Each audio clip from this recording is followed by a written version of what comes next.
What happens when one of Hollywood's most straightforward actors meets a late-night host who can't handle unscripted honesty?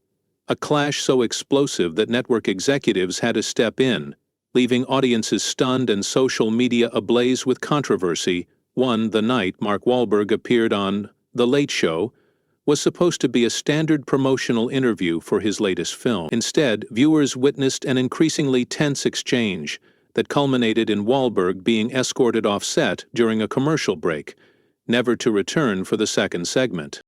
But before I reveal exactly what ignited this firestorm between Mark Wahlberg and Stephen Colbert, make sure you hit that subscribe button and turn on notifications. The full story exposes a side of late-night television that networks don't want you to see.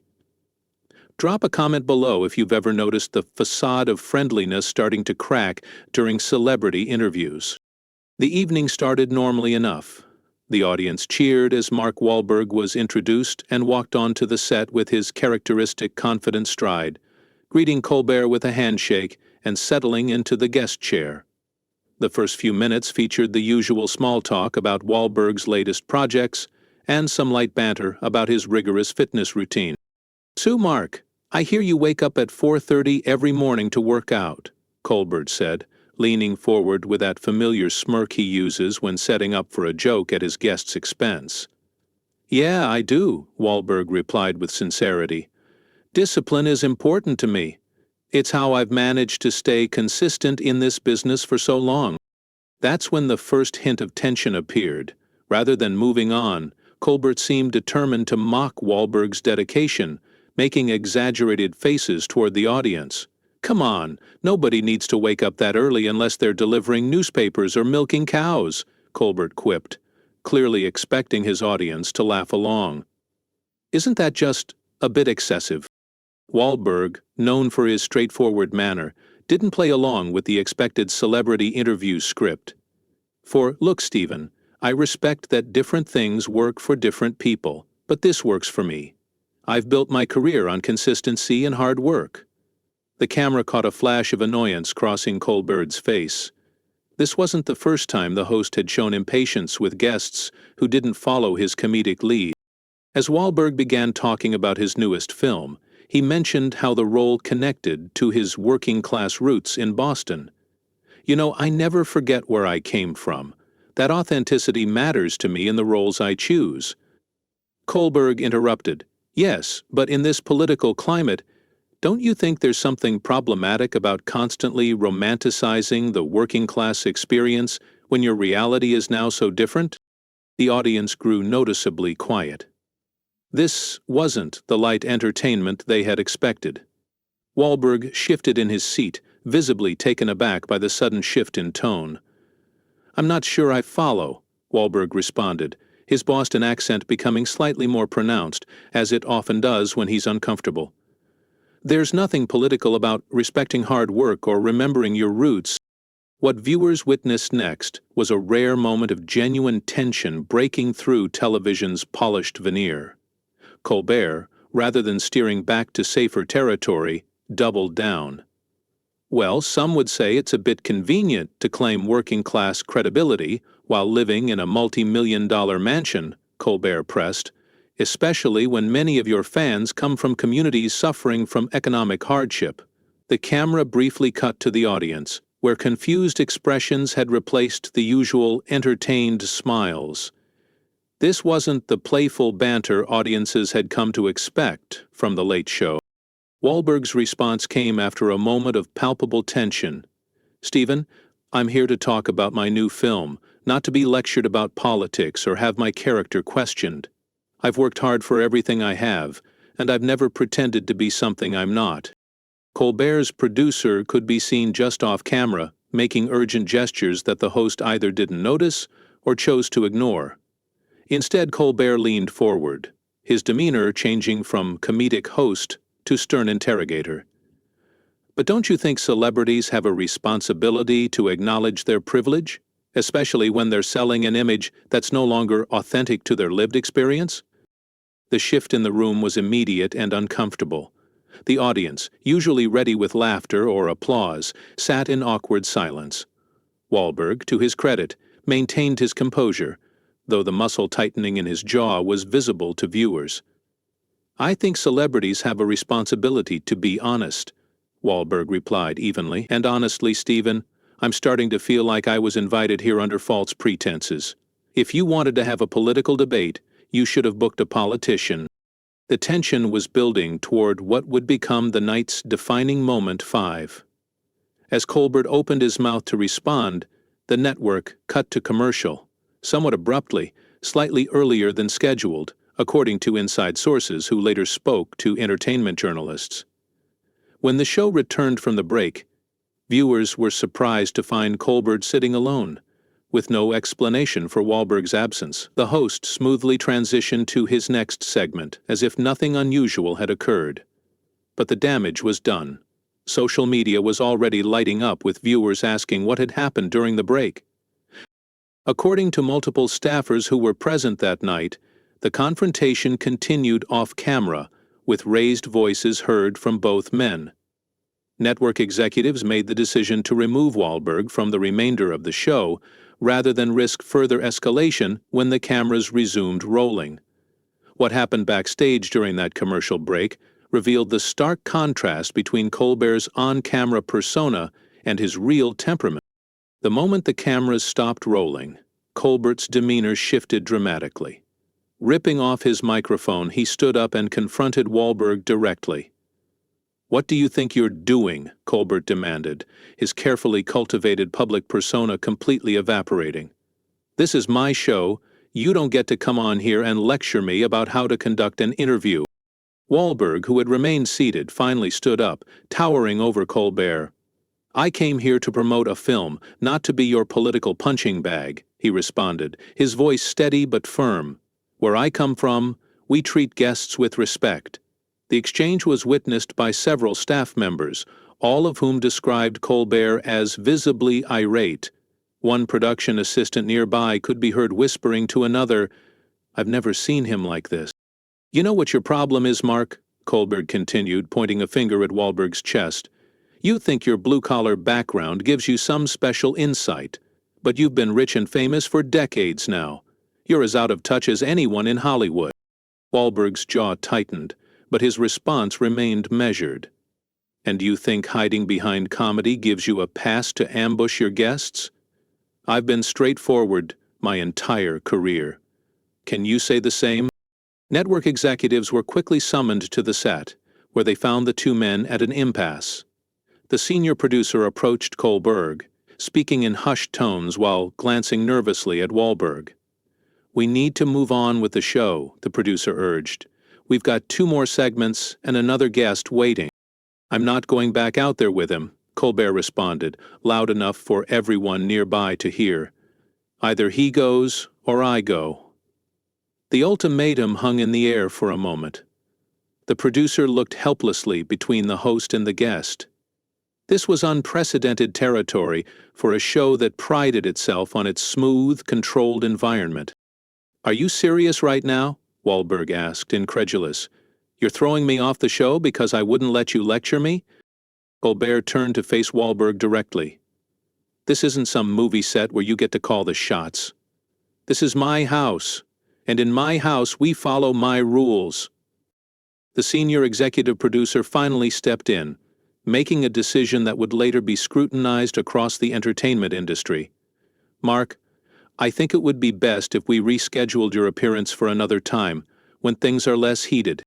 Wahlberg looked between Colbert and the executive, realization dawning on his face. "So that's how it is. He throws a tantrum and I'm the one who gets asked to leave." "It's not personal," the executive began, but Wahlberg cut him off.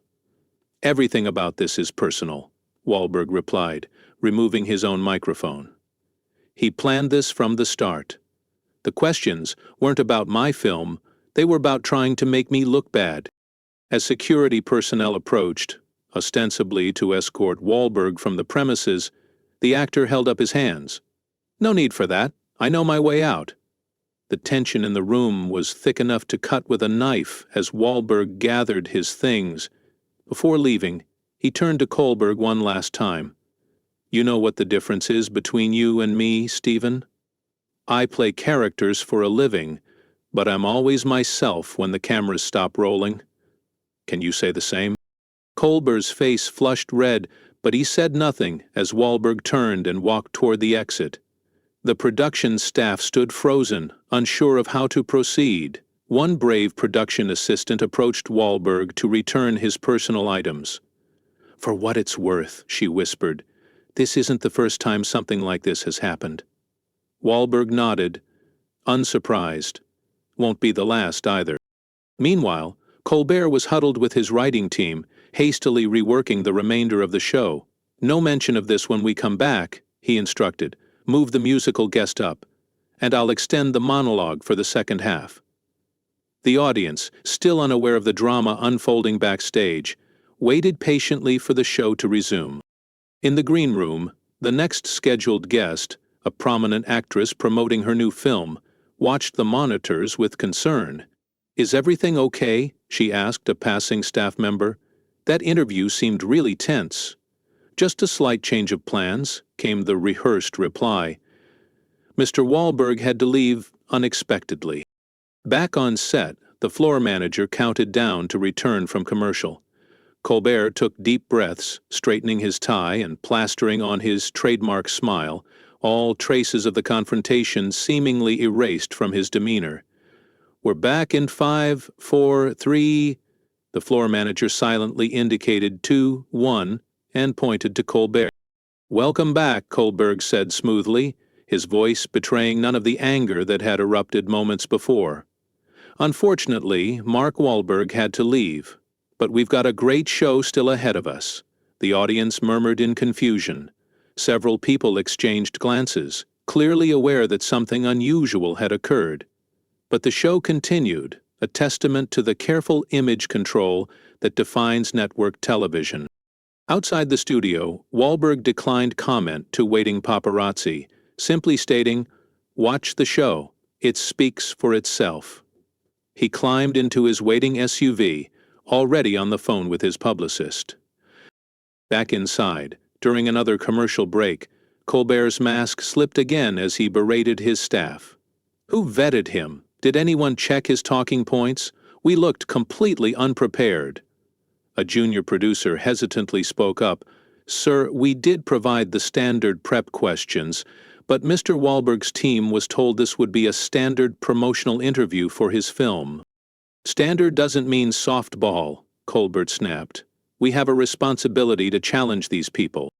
"Even when they're just here to talk about a movie?" the producer asked, immediately regretting the question.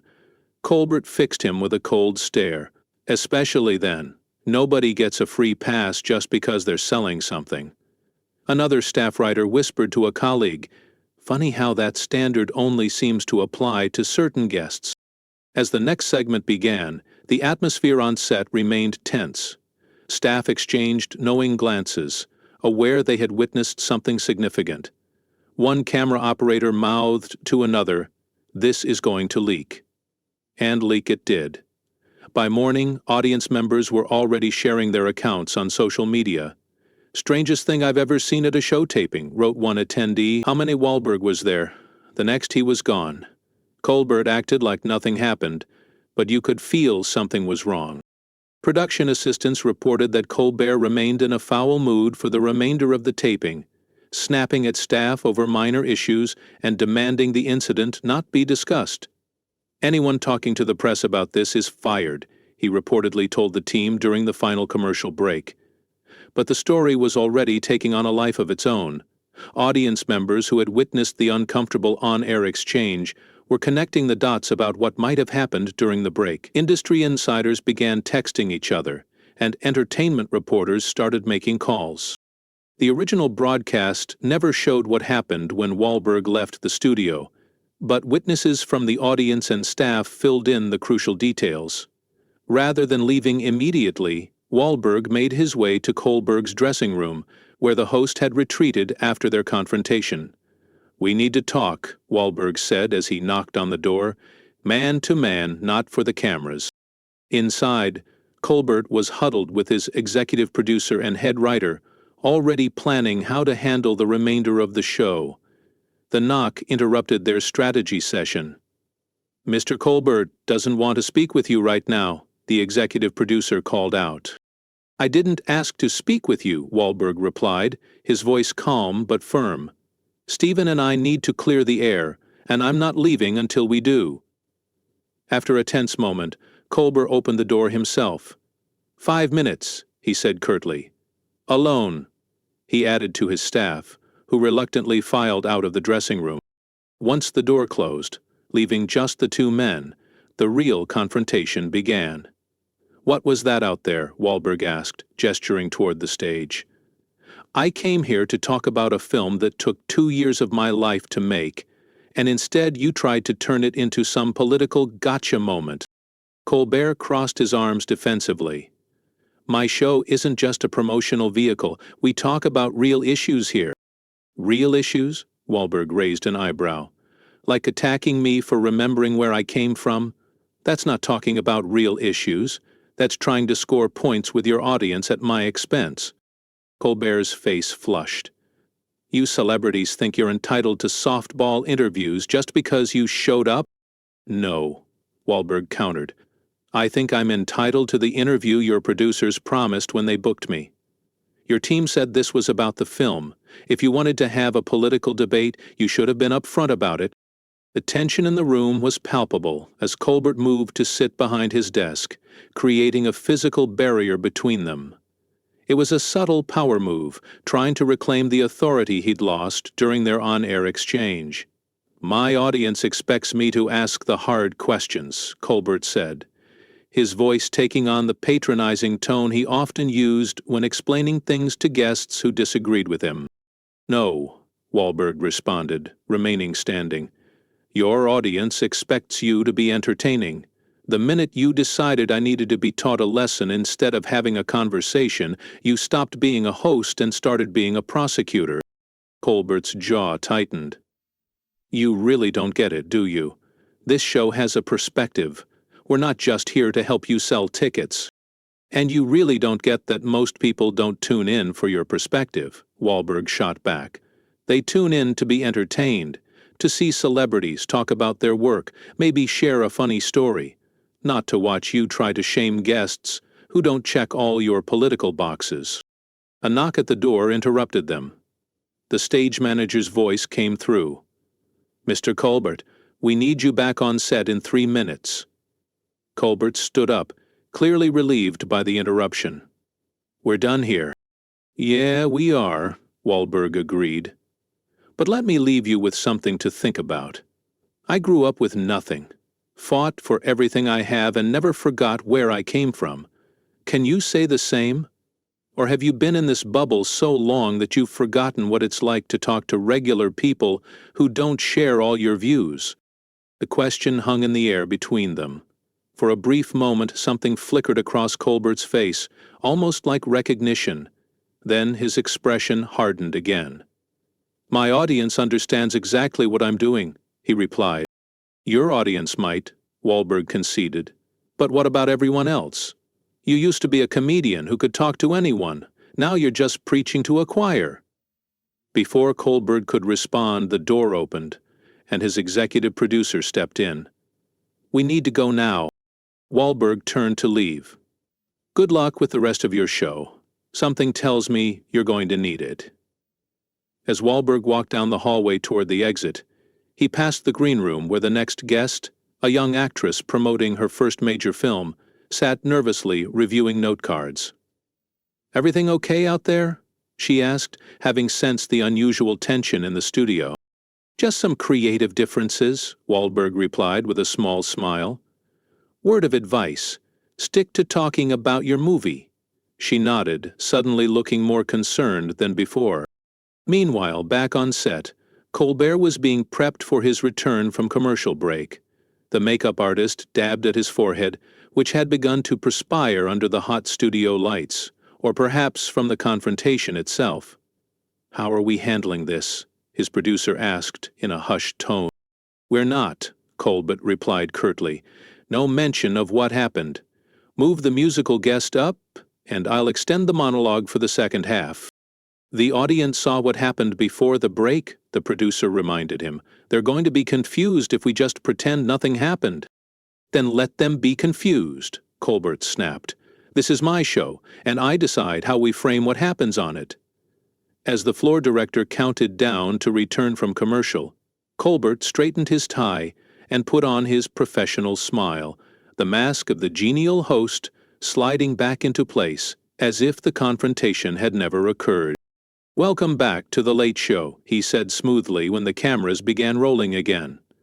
"Unfortunately, Mark Wahlberg had to leave, but we've got a great show still ahead of us." The audience's confused murmurs were audible even over the applause sign. Several people exchanged glances, clearly aware that something significant had transpired. In the control booth, the director turned to the executive producer. "Are we really not going to address what just happened?" "Boss's orders," came the reply. "We're moving on like nothing happened." But the audience wasn't so quick to forget. As Colbert attempted to transition into his next segment, the energy in the studio had noticeably shifted. The laughter was more hesitant, the applause less enthusiastic. The invisible contract between host and audience, the one that relied on mutual trust and openness, had been damaged. Meanwhile, Wahlberg had already left the building, declining comment to the waiting paparazzi with a simple, "Watch the show, it speaks for itself." As his car pulled away from the studio, his phone rang. It was his longtime friend and fellow actor, Dwayne Johnson. "Just got a text about what happened," Johnson said when Wahlberg answered. "You good?" "Yeah," Wahlberg replied, looking back at the studio building growing smaller in the distance. "Just reminded why I usually stick to talking about the work." "Let me guess," Johnson said. "Another host who thinks their job is to put you on trial instead of having a conversation?" "Something like that," Wahlberg confirmed. "The thing is, I would have been happy to have a real discussion about class and privilege if he'd approached it honestly. But that wasn't what he wanted. He wanted a gotcha moment, and when he didn't get it, he couldn't handle it." Back at the studio, the remainder of the show proceeded with a strange artificial quality. Colbert's jokes seemed forced, his interactions with the musical guest overly enthusiastic, as if trying to compensate for the tension that still lingered in the room. During the final commercial break, he pulled his head writer aside. "We're going to need to address this tomorrow," he admitted. "Social media is already blowing up." "What's our angle?" the writer asked. "Do we apologize, make a joke of it, or double down?" Colbert considered for a moment. "We frame it as a misunderstanding. Say that time constraints forced us to end the interview early. Nothing about what happened backstage." "Will that work?" the writer asked skeptically. "A lot of people in that audience saw what happened before the break. They know it wasn't just a scheduling issue." "It has to work," Colbert replied, an edge of desperation creeping into his voice, "because the alternative is admitting I lost control of my own show." As the final segment wrapped and the audience filed out, the conversations in the crowd told the real story. "Did you see Wahlberg's face when Colbert tried to lecture him?" one audience member asked another. "I've never seen anything like that on a talk show before." "The weird part was how they just pretended nothing happened when they came back from commercial," her friend replied. "Like we were all supposed to forget what we just saw." That night, as both men returned to their respective homes, the contrast in their reactions revealed everything about the fundamental clash of values that had occurred. Wahlberg put the incident behind him, focusing on his family and the next day's promotional activities.